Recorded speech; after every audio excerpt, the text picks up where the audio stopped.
welcome everyone to this Learning or Tech Tuesday, part of the DFMPC and Professional Learning Series, and CHSE Learning Series. Today we're going to focus on multiple tools for feedback that you can use in different contexts. So I'm not just going to focus on specifically on tools for feedback, but also how to schedule sessions in your calendar to provide students with feedback. So we're going to sort of take it from different angles. Okay, right. So my first question to you is, if you looked at the chat, you'll see I posted a link for live.voxvote.com and then a pin code if you could just type that in. I'm going to make it a bit of an engaging session, so I'm going to ask you some questions that you can then just fill in. So the first question is, how do you provide effective feedback? Let me just quickly open the session, sorry.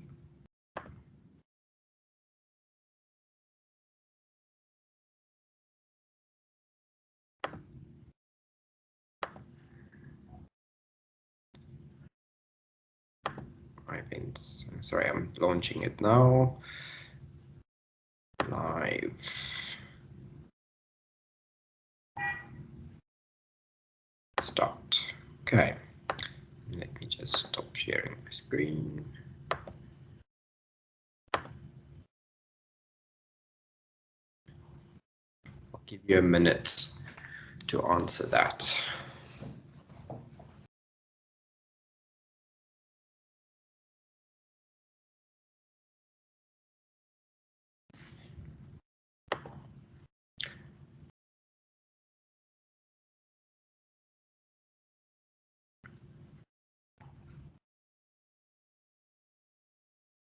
Oh, did it?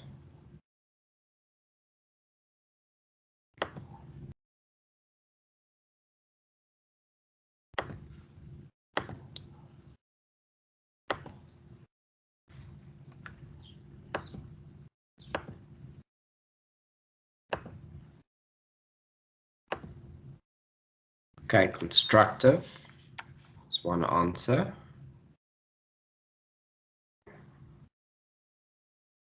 So providing constructive feedback.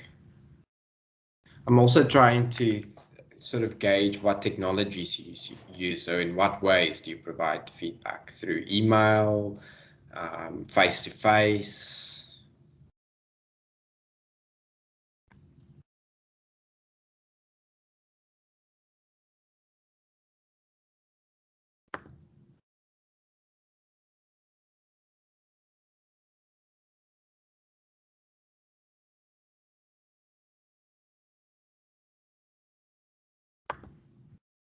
Okay, always building comments, usually in writing, also email and online, assignment, comments, constructive, detailed feedback, but track changes in doc.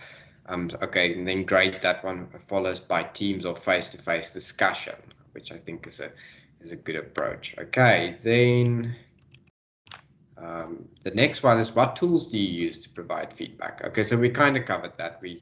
So email and track changes in doc and the comments function and so forth. So the university has got quite a number of tools, and we have covered some of them, and in that you can actually provide really nice feedback. So we probably, the one that we all know is Turnitin, where you can use the grade center to mark and provide feedback, and you can give voice notes over the document. Then there's Padlet, which we've covered, but I'm also just going to show that again today. You can use VoxVote to get feedback. So that's also, it's audience response system, but you can use it for free in the classroom. Gradescope, Miro, so you can give students a assignment. So for example, we gave them an assignment to map out patient flow. It's a collaborative software, and you can also provide comments and so forth on that. And then we have Canvas. With Canvas, you have you can give peer feedback. Then I've seen that we've looked at ThingLink. Can't remember in which session, but Amanda showcased that, and I saw that they use that as well for so uploading artifacts and giving feedback. And then there's Portfolio, which is and Google Sites, which you can create portfolios with, and you can give feedback on the reflections and so forth. And then obviously Google Docs for comments. The one thing I mentioned last week in the comments when we talked about feedback is I mentioned that we need to create a feedback culture with students. And that also means that we need to tell them how to give feedback and what their role is in giving feedback. So, and you need to develop a strategy for your teaching and learning about how you're going to create meaningful feedback opportunities. So where you're going to use the different learning technologies to create feedback opportunities, or not necessarily just learning technologies. I mean, just any space in the clinical setting as well, where you allow students to give one another feedback, or where you give students feedback, and also how regularly you're going to do this. I've just mentioned that you need to orientate students towards providing constructive feedback. So informing them, how do you provide feedback that's constructive but not critical? Think about multiple opportunities for feedback. So then how can we build in more feedback opportunities into our courses? So, and how can we use peers for giving more feedback? So I'll just open that one quickly.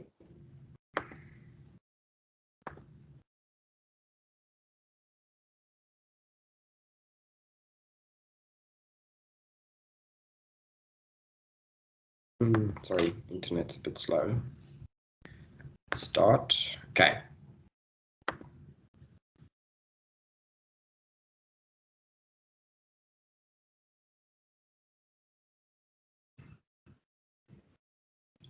So I'll give you minutes for this.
Okay, so building feedback sessions after a critical mass of content, dedicate time for it in schedule, as we would for lectures. I think that's quite important. Let postgraduate student mark undergraduate protocols. Well, that's also, I think, a good strategy in terms of, students providing students feedback. Opportunities, plan ahead, locate at specific points of course, surveys, using Noodle tools such as the workshop tool, or Google tools, I assume. Okay, and then using interactive spaces for students to comment on team and individual work, moderated by teacher, annotated bibliographies built together, and also debates and polls. Make feedback more regular and inbuilt within teaching, and not just a summative exercise. When students see feedback being used, they will give more.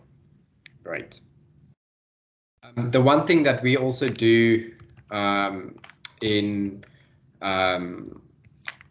health system sciences is that we created a video taking students through our teaching philosophy and our approach. And we actually pause at feedback and we tell them what their responsibilities are about giving each other feedback and how they should do that. So I think building that into your teaching approach, which you put up front, you also start creating that culture.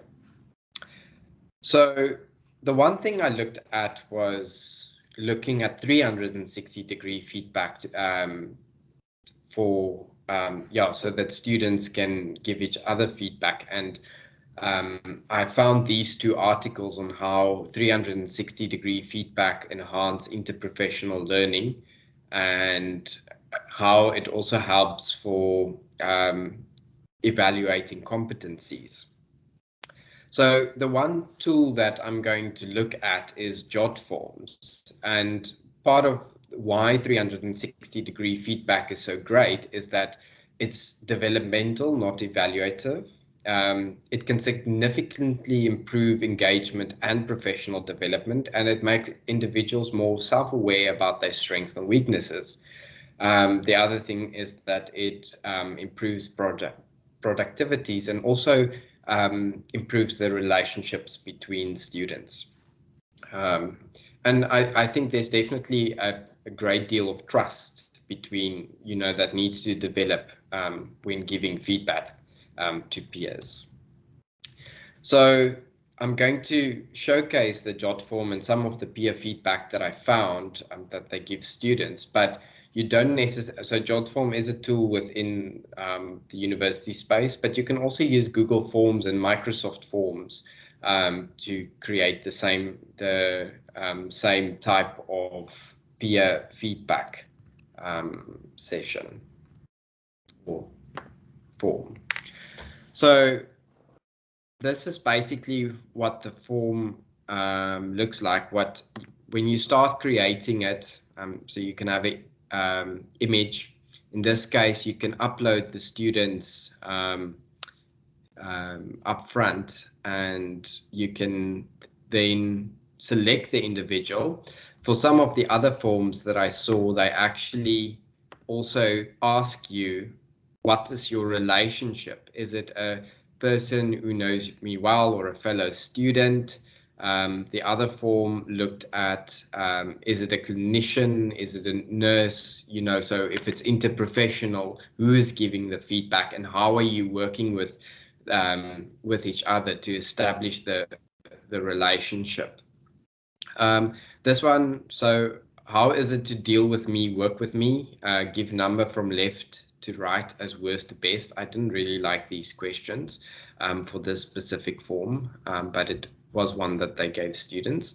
The one that I sort of looked at is that is this one, which you select the individual, and then it's around communication skills. So I think part of developing a 360-degree feedback form is that you need to think about what you want to focus on. Do you want feedback on students' competencies around communication and leadership and so forth? So the soft skills, do you want both soft skills and some of the clinical competence? And so you can rate the person and then also give comments or suggestions for explaining it. And there's one around leadership skills, teamwork, and then the only thing is that you would have to give the individuals in the end. So you'll have to give me. So if you created the 360-degree feedback form, give me the results from everyone so that I can work through that and maybe add to my e-portfolio or whatever. So my question here, and I'll give it a few minutes. What questions should we ask in a 360-degree feedback? So I'll create, I'll add that. Let me open this again. And let's look at the word cloud.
Okay, let's see. It depends on the course. For clinical courses, communication with patients and their significant others, diagnostic skills. Tough one. It depends on the area of focus, really. At third year level, it's also very different to more advanced. Okay, questions regarding clinical competency, soft skills, and communication. We should balance questions around soft skills and clinical competencies. Yeah, so I also definitely think it's around it depends on the level of the student on what the 360-degree feedback would entail, and who you're going to ask to give feedback. Okay, the other thing that I found very interesting was, what about regular feedback check-ins? So what companies, so this is more from business, but I do think something like that would also really work well in education. Is what a lot of businesses are doing nowadays is that they sort of have a feedback tool to track teams' engagement. So every morning you would do a very short quiz that around your weekly performance or your daily performance. So around your goals, what do you intend to accomplish between now and your next report, which you might do in a week's time? What's going well?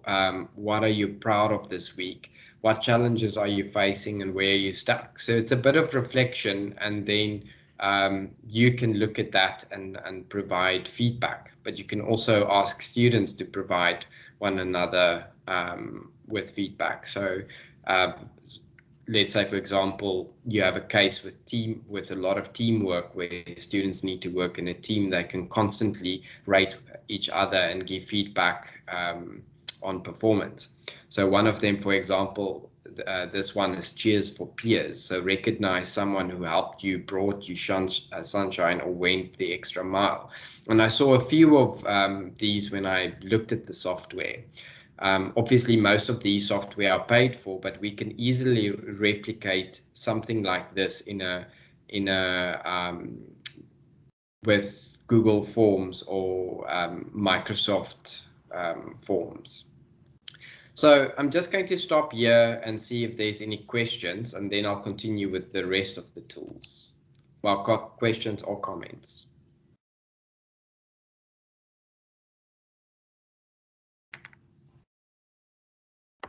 see.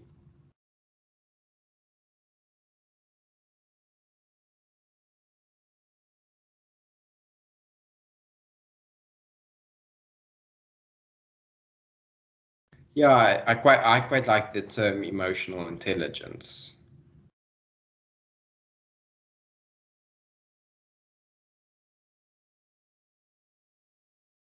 Any questions so far? Shira, did you want to say something? No, I think the chat makes the point. I really, really think, though, that we must move away from calling them soft skills, because it really, for the student particularly, prioritizes every other skill over the soft skill that we're talking about.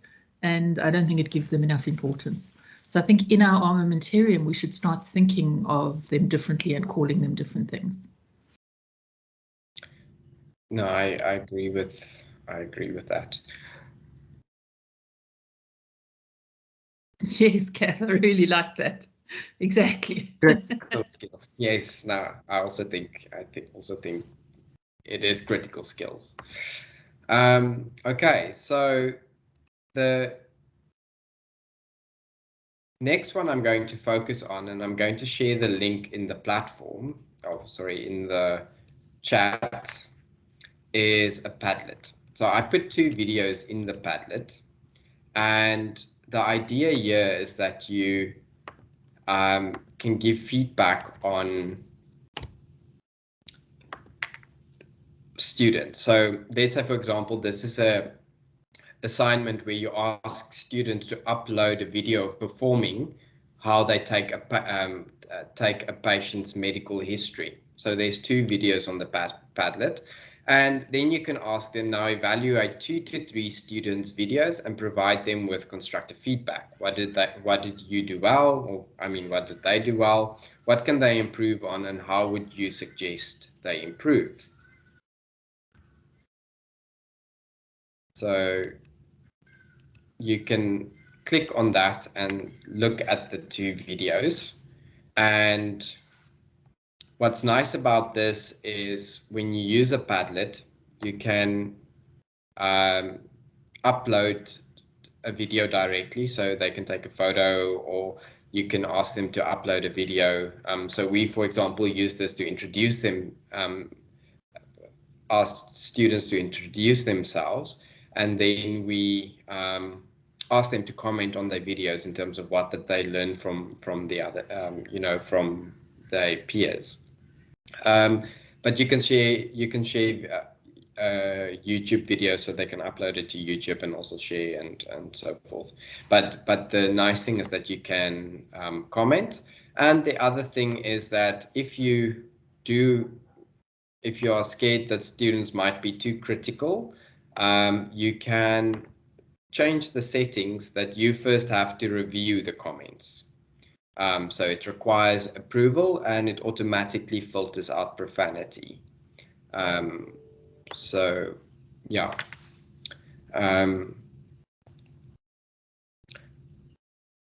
So I'll just give you a second to open this up and look at the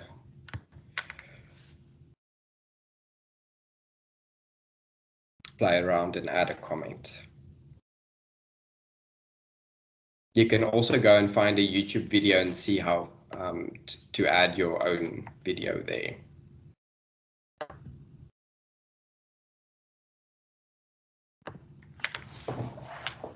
Okay, so somebody posted, absolutely amazing tool. I did open it up, so you can have it in a closed environment that you sort of have to be logged in. So somebody, and then it won't be anonymous.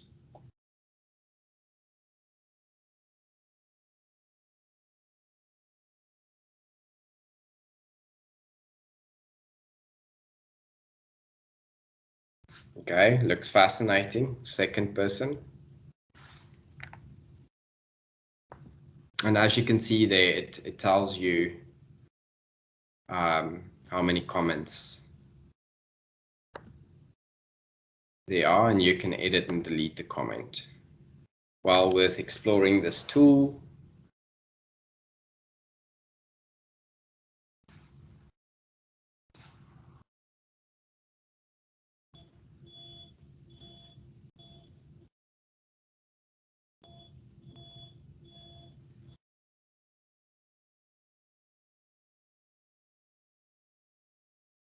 Yes, so you can add a video to my Padlet. If you click on the plus sign, so if you ask students to add a video, you can click on the plus sign and then it gives you upload a document. So you can let them upload a document for feedback, or you can share a link, and then there's 3 dots. So if you click on the 3 dots, you'll see there's it gives more functionality. So there's a screen recorder, there's a video recorder, you can share a location or create a drawing. You can, I haven't seen that before, but you can even upload a song from Spotify, it seems. So if you click on the pink plus sign at the bottom, you'll see that, and you're welcome to try that out. I'll give it 1 more minute and then I'll move on. I see, interesting to see the disclaimer provided upfront. Would you just share the disclaimer with me? I've never seen it. It's probably because I created it. I just want to know what it says.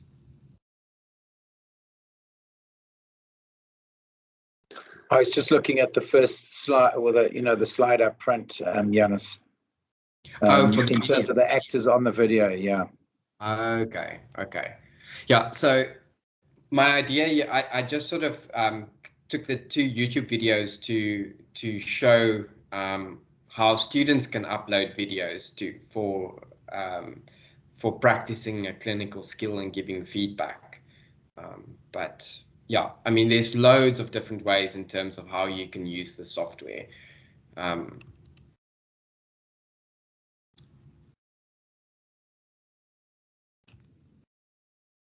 Okay, the next thing I'm going to focus on is something that was also mentioned in the comments around that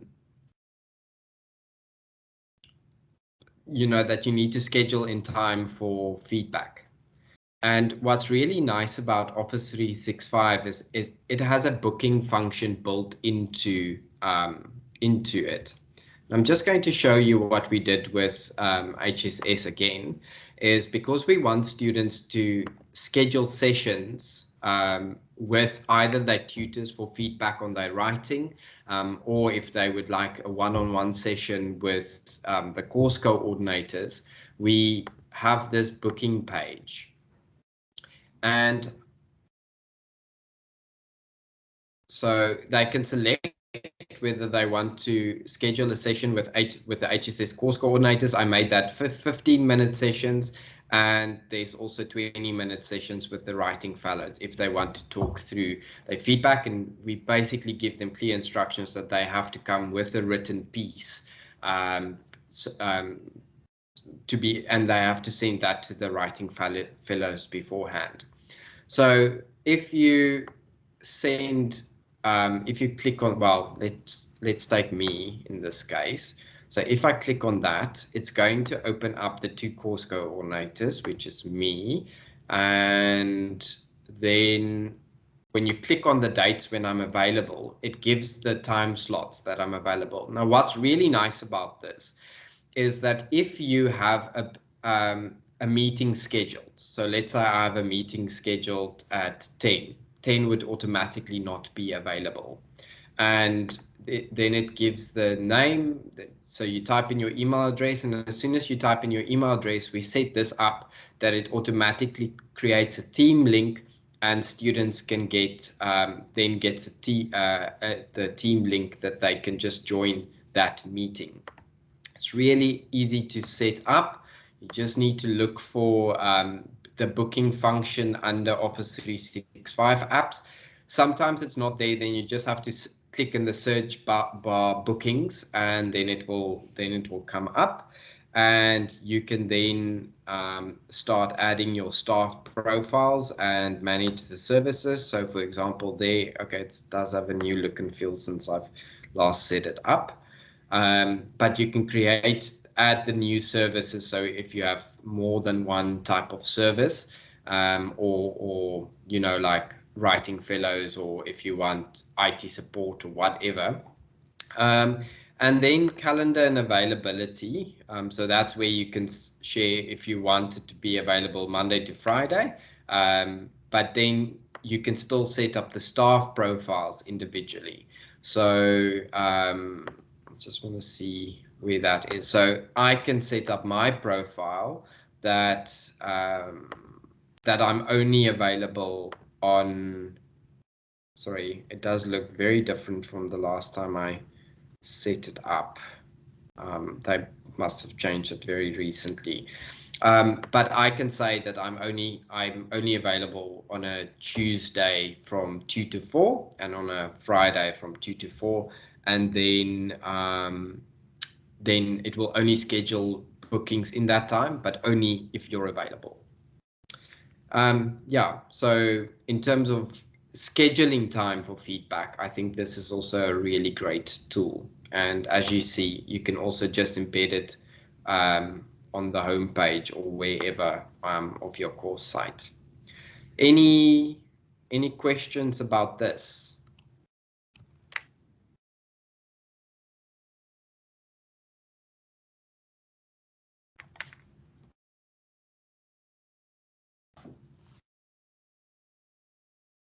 Okay. Right. The next tool, let's just look at Yammer. So the next tool and the last tool that I'm going to showcase is Yammer. So Yammer is also in the Office 365 space. And you can find it. So yet again, when you click there, you can find it. And what's nice about this is that you can create communities. So in this case, we created communities for the HSS tutorial groups. And it's also available as an app. So you can download it as an app, and students can communicate with one another in this space. And it's POPI compliant because it only uses your email address from the university. It doesn't make use of your private phone number and so forth. But what's also really nice about this is that you can ask questions. So if I, for example, ask a question here, and where did I play this? Because I'm also going to give you some time to play around with this. What is feedback?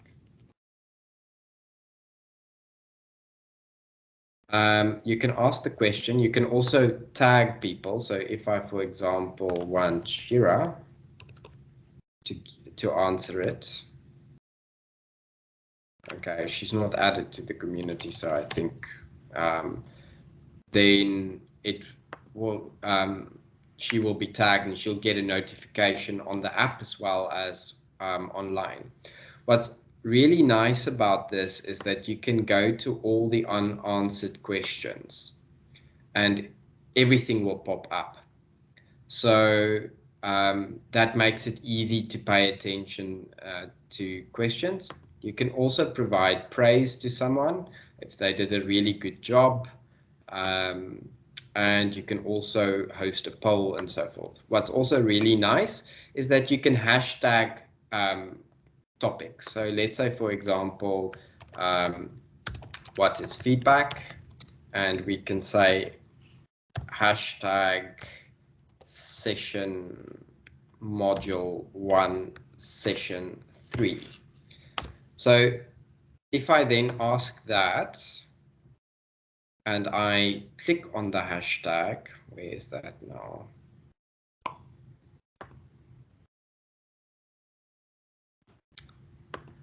Everything that was hashtagged module 1 session 3 or feedback would appear.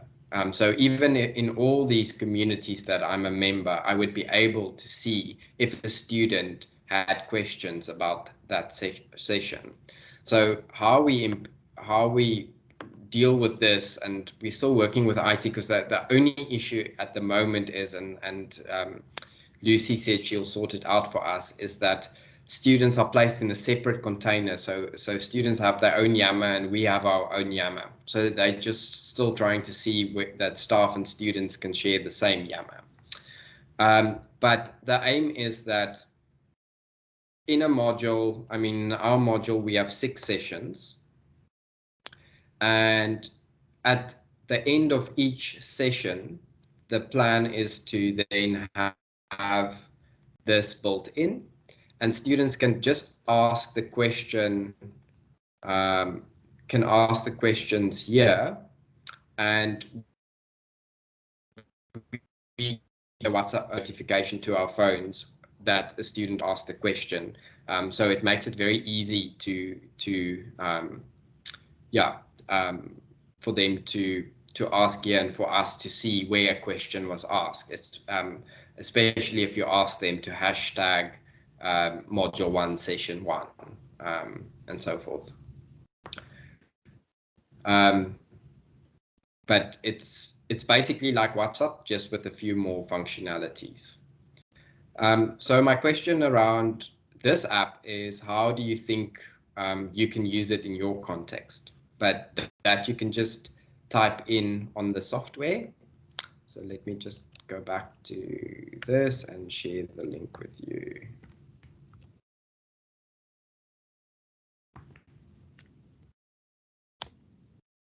I'll give you a few minutes to join and just answer the question, how do you think you can use this for feedback or in your context?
I also like the fact that it sort of have emoticons and so forth in to like.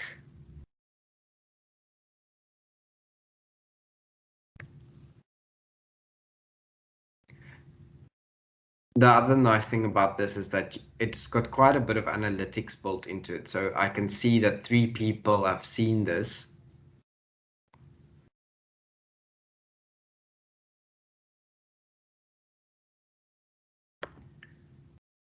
And you can also, I'm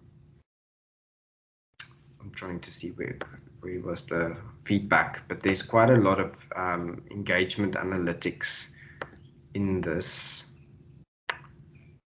So active people posted messages, and there's see more.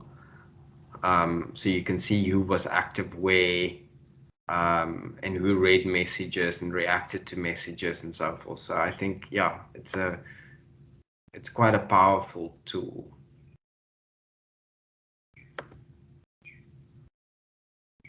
To keep track of interaction. And there's a like for it as well. Who liked it? Shira.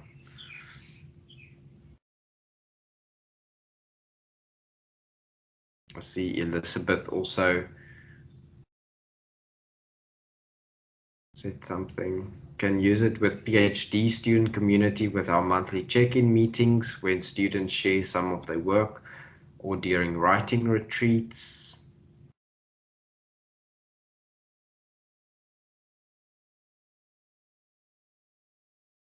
Okay, I'll give it one more minute.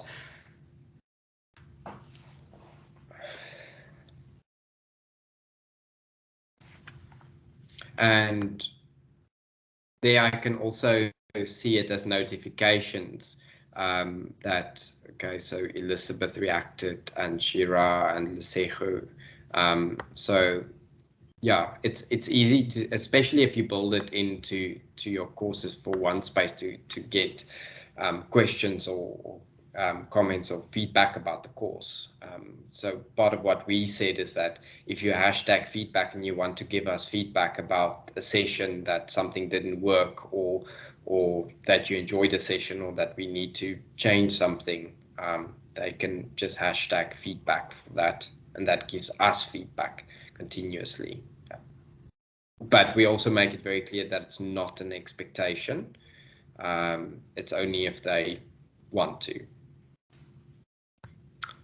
Okay. I see there's another message. Let's just quickly see.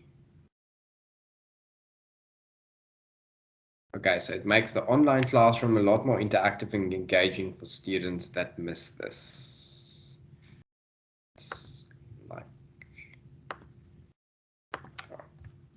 Okay.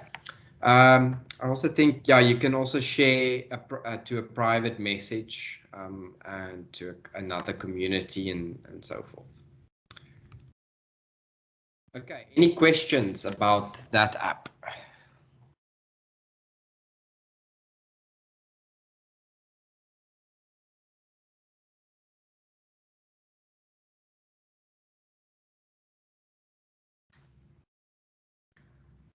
Okay, any questions in general? It's been a bit silent today. Yes, Kennedy.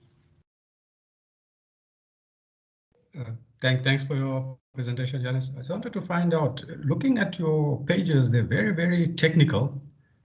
How do you get staff to go on board with so much in terms of the technology that you seem to have adopted? And then also in terms of the various apps and platforms that you seem to show. Do the students burn out from having to shift between so many different environments? So yes, we use the same technology over and over. So we do have a mix of learning technologies that we use, but we are consistent with how we use it. So I agree with you. It shouldn't be too overwhelming, but on the other hand, it's also good to expose students to different technologies because they need to learn about, learn how to use and navigate that online environment. But we do keep what we use very consistent. So we'll give them, a few activities around Padlet and Miro and so forth. Okay. Because if you go like to our teaching pages that are available for students, they're very, very, dull, non-interactive. I was just wondering whether is it a deliberate policy or some one person drives it and everybody has to go on board in terms of the department. I missed the first part of your question. Well, I was saying when you look at our school teaching site, yes, they're very, very dull and non-interactive, just links to PowerPoint slides and things like that, voiceovers. So I was wondering, is it been a deliberate policy for someone to develop such interactive websites? Is there someone that drives it, or is it mainly led by the staff themselves within your department? Okay, Shira, I see your hands up. Thanks, Yanis. Can I come in and give Kennedy my version of the answer, and then you can carry on with your version? Kennedy, the idea was when we launched emergency remote teaching that a course had to have a presence, that material needed to be loaded so that students had access straight away. But since then, we have moved on. And what we try to do as a faculty policy was to develop champions in each school and then hopefully in each department we'll get to eventually. And these are people who have an interest in health science education, but also in instructional design and in interactive learning.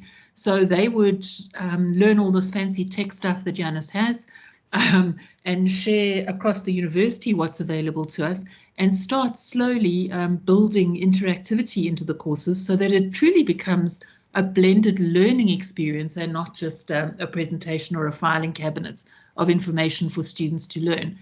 And to make it look prettier and actually to get more engagement.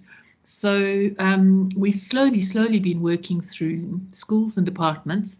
And if you have people in your school who are really interested in doing it, then CHSE can certainly help out.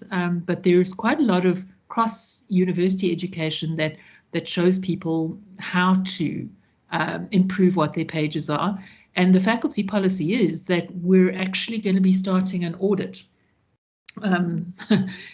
It depends on manpower, so we're looking at starting in January of next year and going through what is actually available for students in certain courses and trying to assist departments with building up what's available and improving the excitement value and the interactivity value in order to improve students' learning experiences.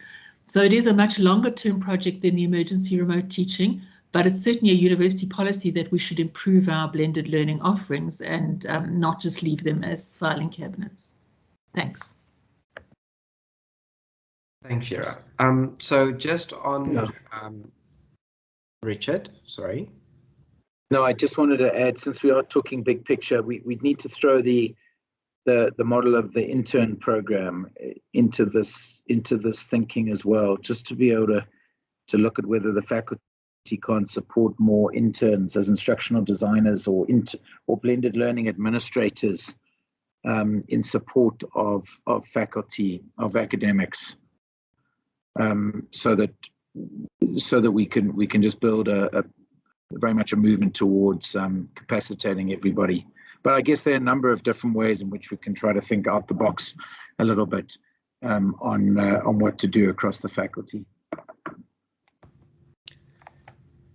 Thanks for that. I was also going to mention that part of we've been lucky that Prof. Cook appointed a number of interns for us that can assist us with developing the online courses and help with the integration of this. And that definitely makes a difference because the biggest thing is capacity to do this and develop graphics and all of that. But what I also wanted to mention is that I had a workshop with Yumi around developing a template which will make it easier for thinking through engagement and that they can still assist with uploading the content, but asking for example, for a Spark question and for some sort of thinking around some sort of engagement. So what we also thought about is coming up with a mix of learning technologies, sort of what I mentioned around that we don't overwhelm students with too many, but that we sort of say, okay, Miro, how can you use Miro as for different cases, so that we sort of come up with what is the technology and how can you use it. And we also thought that one should have just to make it easy for people to start thinking about building in more engagement, and as we develop our confidence in terms of structure, then you can go more advanced. But what sort of feedback activities can you build in, or what's a sort of reflection, and give examples of that. So yeah, it is still in discussion, but it's like Shira said, we need to move towards this, and yeah, we still seeing what is the best way forward. I saw another hand up. I see it's taken down. Yeah. Any other questions or comments? Okay, so I've got one last question for you as a checkout, and that you can just answer in the chat. Now that we've done a few different types of technologies, what are you going to do or use to create a culture of feedback with your students? So how can you use some of these technologies, and how can you think through your own strategy for feedback?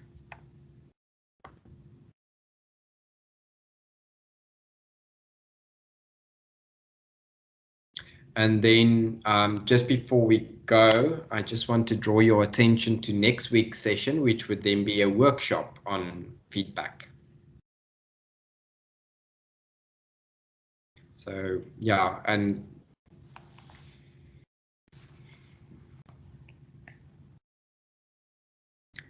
I forgot to show the embedded in my course.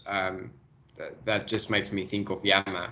It's quite easy to embed Yammer in your course. You literally just take the embed community feed and you can yeah, embed it. I know you specifically talk about embed feedback opportunities into your course, but that just made me thought of that.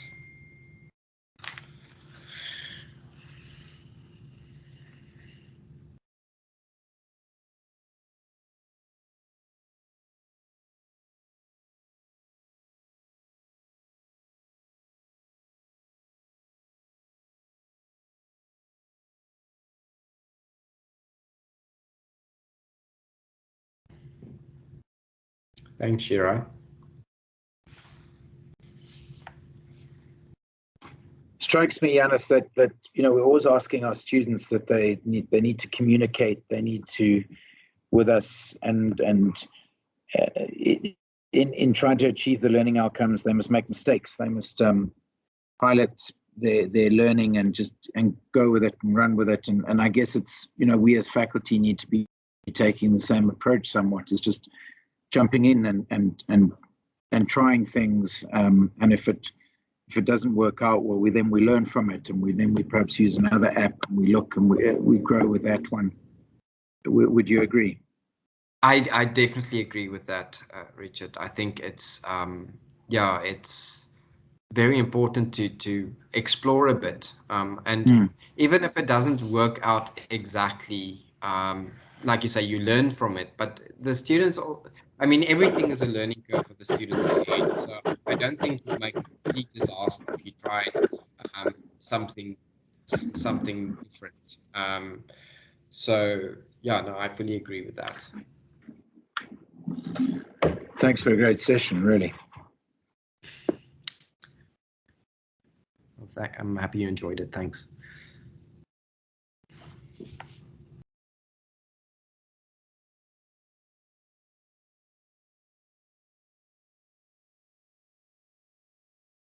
So just while we're at it, next week we've got Yanis. We've got the workshop around the same theme of feedback, and then just remind colleagues we've got the group. Have we got a session thereafter on teaching portfolios and the like? Is that still? Yes, I think you're right. Just to flag that after, but we'll provide details. Yeah.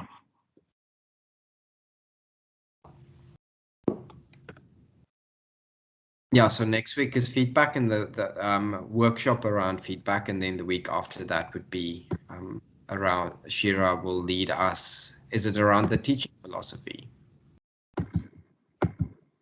Yes, we never actually finished writing our teaching philosophies, so we'll take it one step further. Perfect. Perfect. Good. Thanks, everyone. Have a lovely afternoon.